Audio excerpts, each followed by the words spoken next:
Hello, Lothar here. This video is going to be on footwear for the Pacific Crest Trail. So, a bit of a tricky subject. If you were like me and growing up in a situation where you were doing outdoor training, hiking, it was drummed into me that I should have thick boots, I should have ankle support, I should have rigid soles, waterproof shoes, things like that. But for through hiking, the philosophy is very different. So that's what the subject of this video is going to be about. I'm going to talk about some of the shoes that I tried, the philosophy I went through, some of the variables I considered. This is not going to be a video where I definitively tell you you should try this shoe, because everybody is different. But what I'm going to do is just talk you through the process I went through, and hopefully that's helpful to you as you go through the process yourself. So I did what everybody did. I went online and did through hiking shoes, brands, surveys 2021, 2022. And you will see common names coming up. You will hear the name Ultras and Ultra Lone Peak seems to be popular. You'll hear Brooks Cascadias. You'll hear about shoes like Topos and Hokers, Speed Goats. All these brands will be coming out of your ears, and it's very difficult to know what brand do you go for. So I did what anyone would do, and I kind of looked, well, I have a slightly wide foot. I like a wide toe box, so I like my toes to move when I'm hiking rather than have them closed in. I like a reasonable tight ankle fit. Everybody is different, so I decided that I would first of all go through and try some of just the normal shoes that I had around. I actually had just my normal trail running shoes. This is a running shoe. Sorry, I shouldn't say this is a trail running. This is a Nike shoe. I used to do a lot of trail running, but also just long distance running and endurance events and navigation events. And these are just running shoes for the roads. They worked fine, but not for hiking, because for hiking you want slightly different treads. You want some new features. And so I went into a store, and I'm lucky I live in the US. I went into an REI store, and I was lucky enough to try the top, I think 3 or 4 recommended brands, and I just got my size, put them on, and I just walked around and just tried to get which ones felt comfortable initially, which felt reasonably good. That's the first thing I did, and I found initially that this particular shoe, or an earlier version of this, is an Ultra Lone Peak, seemed to feel okay.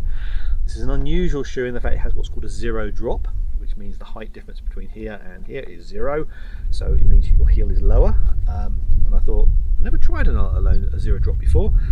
I'll give it a go. I really liked the wide toe box. I liked the feel of these initially, and so I bought a pair and I started hiking. And I found that I got slight tendonitis in my Achilles because my heel was slightly lower. But it wasn't too bad. I thought, well, let's keep going. I'll keep trying that. But what I also found is my training distances increased. I did some shakedown hikes with these. I got a few blisters, as you'd normally expect in any brand of shoes. My feet started to harden over time, which was great. But I also started getting niggles in my knees and things like that. And I eventually got tested, and I found I needed a very slight corrective orthotic, because I was also getting what's, I think, plantar fasciitis, the early symptoms of plantar fasciitis, which is basically a pain along this part of the lower part of your shoe, of your foot, sorry, or your heel. And I thought, well, let's get a corrective insole. Now, there are lots of insoles available, so what you can do is you can take the original insole out and you can pop a new one in. Now, you can get super feet, which have lots of different types. Lots of them have lots of new better cushioning than the original insole, and this particular one is mine, has a corrective for plantar fasciitis, and also a slight correction for orthotic correction, which worked well for me. So when I put this into a zero drop shoe, it changed it from it's no longer a zero drop shoe. It had a much more cushioning insole, and the heel was slightly higher. That combination has served me well for the last 4 years. So a combination of a zero drop shoe, but with an insert that raises the heel, so it's no longer a zero drop, better cushioning, and I get all the features of the shoe, but combined with an insole. That has worked well for me, but I'll talk about other things and other shoes that I found that do work for me as well. Now, during training, I just thought, well, why don't I buy another pair of different types of shoes just to try it. Now, I actually tried a Topo. Let me just try and find these. These are Topo MT3s. And I just like wearing shoes or trying different shoes. These are kind of a trail runner shoe. It's Topo MT3s. I found that they were comfortable, normal wear and tear, but for long distance hiking, I still tended to favour the Ultra Lone Peak.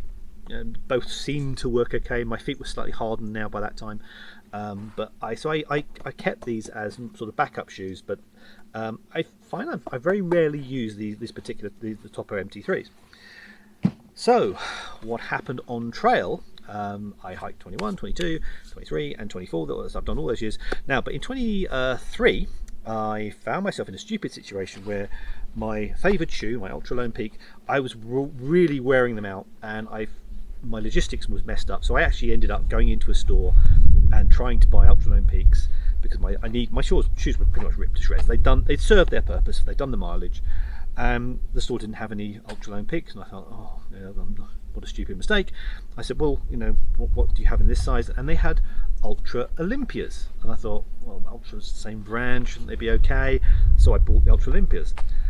Big mistake, huge mistake in my case, switching from an Ultra Lone Peak to an Ultra Olympia. I had, for the next week and a half, 2 weeks, I had my heels on different points were completely being ripped to shreds in different places. I was getting new blisters and wear points that I'd never had before. So I think with the Olympias, had I started, if they'd been my shoe of choice from the start, they would have worked fine. But switching from one brand, even an Ultra, to an Ultra Olympia, didn't work. It was probably the worst mistake I've ever made with footwear. In terms of my feet were ripped to shreds, and I didn't have the chance to take that week off to fully heal, so I had to almost semi-heal on trail and walk through the pain. Not a mistake I'm going to make again. In 2024, this year, I was coming into Mount Shasta. Now, Mount Shasta, there's a store called Fifth Season, I think it is, or Fifth Gear, I think it's Fifth Season. And they have a gentleman there who's commonly referred to as the Foot Jedi. And I thought, well, I've never really had a proper, what I call, shoe fitting, and I thought, well, let's give it a go. Let's put him to the test. Everyone raves about him, and I thought, so I went in there. So look, these are my worn out Ultras, and the first thing he did was pull the insole out and look at all the wear points, the existing wear points of the insole. And he said, okay. He said he wouldn't recommend the Ultra Lone Peaks for me. He would suggest, and he didn't have any in stock anyway. He said, look, if you're going to take my recommendation, he said, I'm going to recommend to you Topo's Tierra Venture 4s. And I thought, okay, never worn the brand. I've worn Topo MT3s early on, but never a Topo Tierra Venture 4s. Let's try. I will put my trust in you. I put them on. He got the size. He measured the size. He asked me a few questions about other issues of my hiking. As I said, he looked at the insoles. He asked me to walk up and down a few paces, back and forth. He was just looking at how I walked.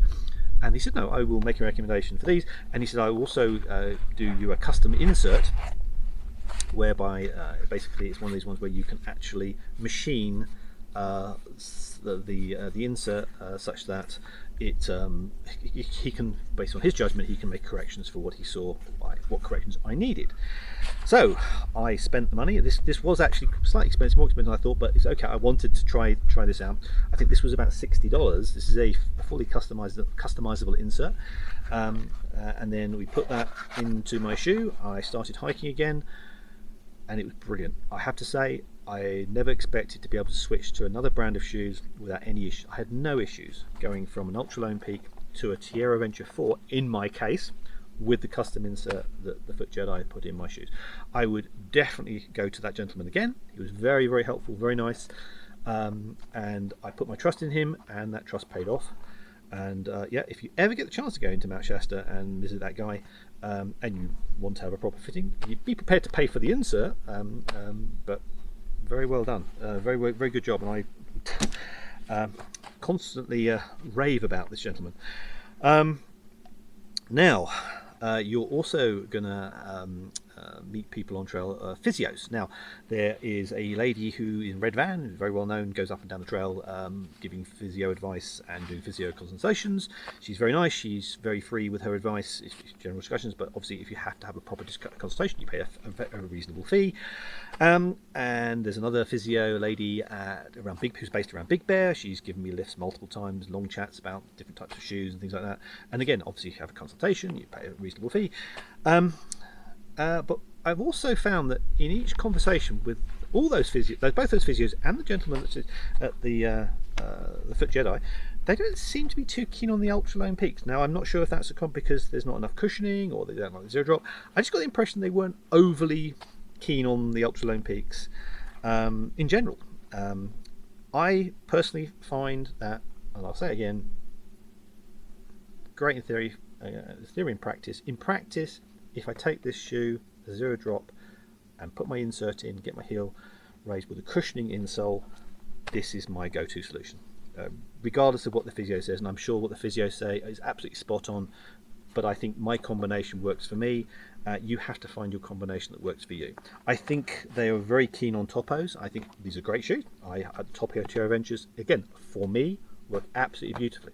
I can nicely switch between these pairs of shoes.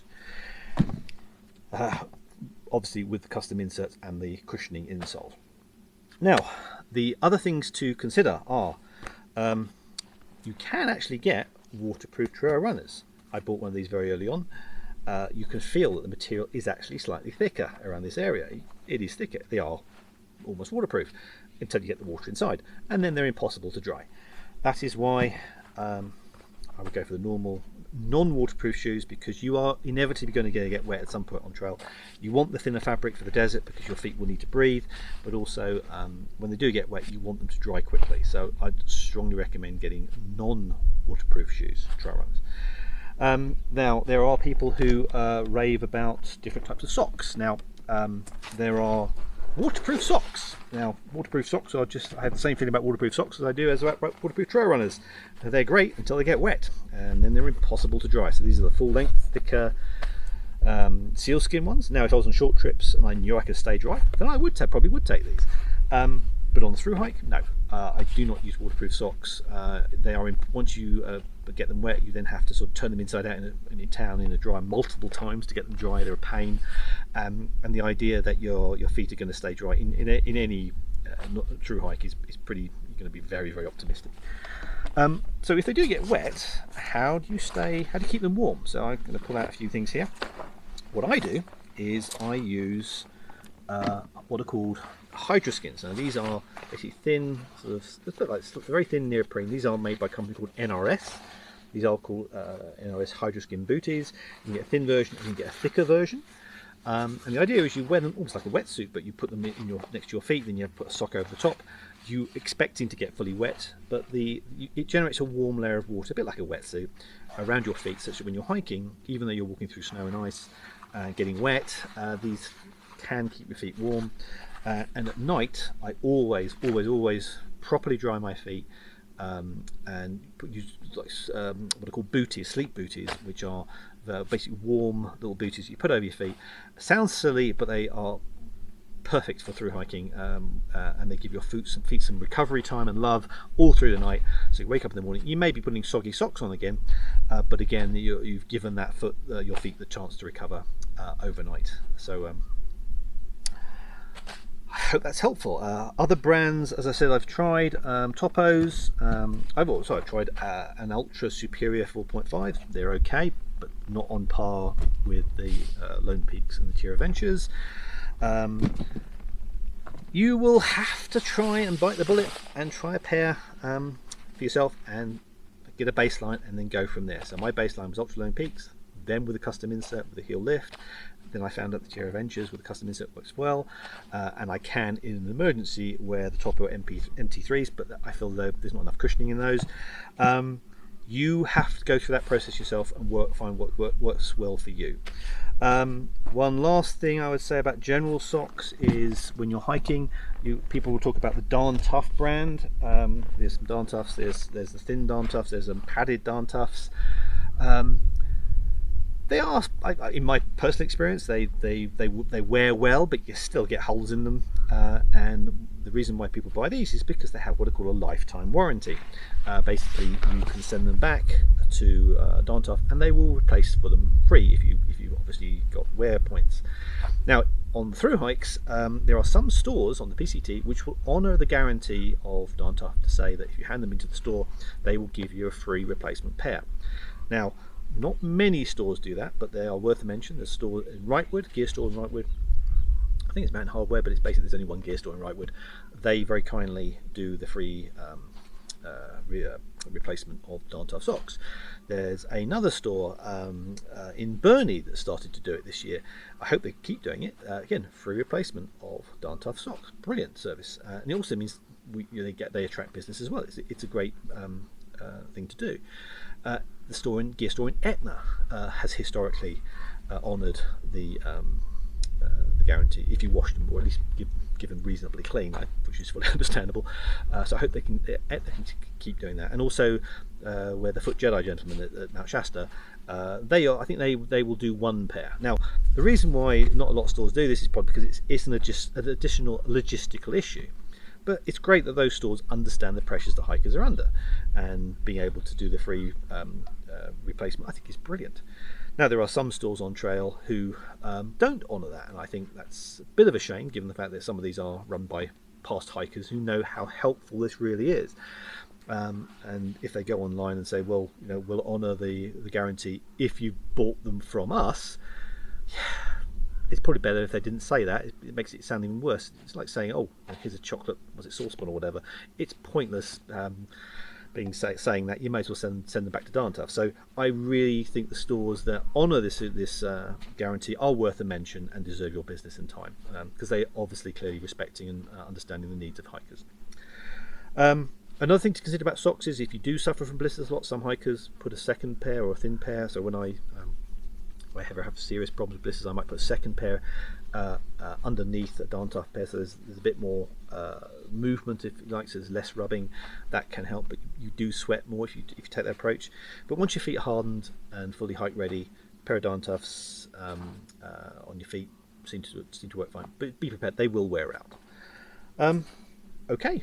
I hope that's helpful to you. As I said, there are lots of variables. I think you just have to bite the bullet and try a pair and start hiking and see how you get on. You may find you have to change brand if it's really aggravating. Fully expect to get some blisters.